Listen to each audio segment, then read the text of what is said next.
While photography had existed well before 1900, it was very expensive, with many cameras, even the small portable kinds, costing as much as the average worker's month's wages. It wasn't until 1900 that photography became accessible to the middle and lower classes. Frank A. Brownell invented the Brownie Camera for the Eastman Kodak Company to be produced and sold cheaply. This little box is not named after the dessert it closely resembles, but rather after Palmer Cox's Brownie characters. In order to better attract the interest of children, it was advertised that the camera worked because the little brownie was inside the camera painting the photo with magic. Kodak soon came out with a series of these cameras which could be made very cheaply and sold for an affordable price of $1, the equivalent of about $40 in today's money. This camera had a very simple design, a cardboard box camera with a convex-concave lens. The film for this camera, along with the processing of pictures, was also very cheap, and the Kodak company supplied both. While initially meant to be marketed towards children, the ease of use and low price points drew many customers, particularly women, who had been largely pushed away from photography as it was seen as a professional's job. The Brownie was an instant success. Though simple and cheaply made, this children's toy could produce high-quality photographs under the right conditions. The Brownie No. 2, first appearing in 1901, was also successful despite being sold for double what the original did. With a new and improved design, it was particularly popular with professional photographers. Many iconic photos were taken on Brownies, such as Bernice Palmer's photograph of the iceberg that sank the Titanic and the survivors from the disaster. These photos were taken on a Brownie 2A Model B. The Brownie could even be used to shoot panoramic photos, such as this one shot by a Brownie No. 2 by the Romanov family in Crimea around 1916. The Brownie turned photographs from symbols of status and rarities into an everyday thing now that the masses could get their hands on them. Because of this, we can get an insight into what daily life for the average person was like all that time ago. I wouldn't consider myself much of a photographer, and I don't presently take many photos outside the project. But then again, my entire life I had grown up with easy, convenient access to all sorts of photography devices. I remember growing up having to pose for photos at every single holiday or significant event. It was a boring chore, and I'm so used to photos everywhere all the time.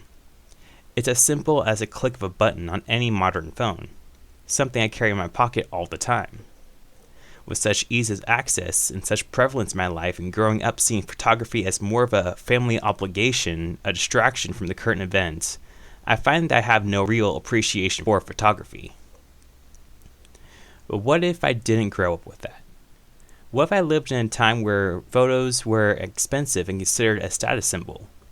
What if photos were rare special occasions if I even got one?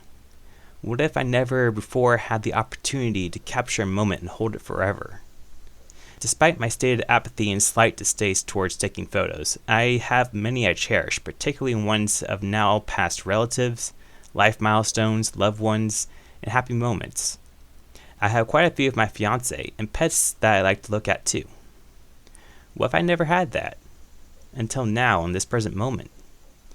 I think with a completely different context in my life for photography, I would have a completely different outlook towards it. I think I would have been one of those people to get a Brownie. So how does a Brownie camera work, and how does one operate it? Luckily, I found a simple, well-explained step-by-step on how the Brownie camera works. The Brownie operates under the following sequence of events. A shutter in the front of the camera is opened, allowing light to pass through the lens. This light is reflected from the object being photographed. As the light passes through the lens, it forms an image of the object being photographed. As it continues through the lens, this image is inverted, turned upside down. The lens projects the inverted image onto light-sensitive film at the back of the box.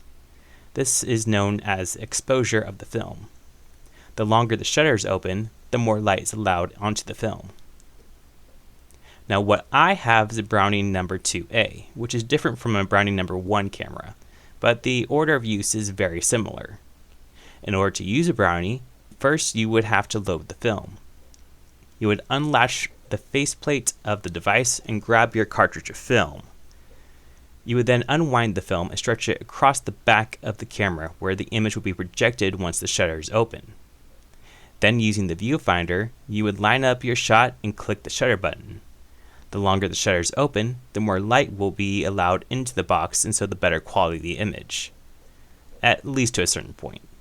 In later models, the shutter would be automatic and could be set to different speeds.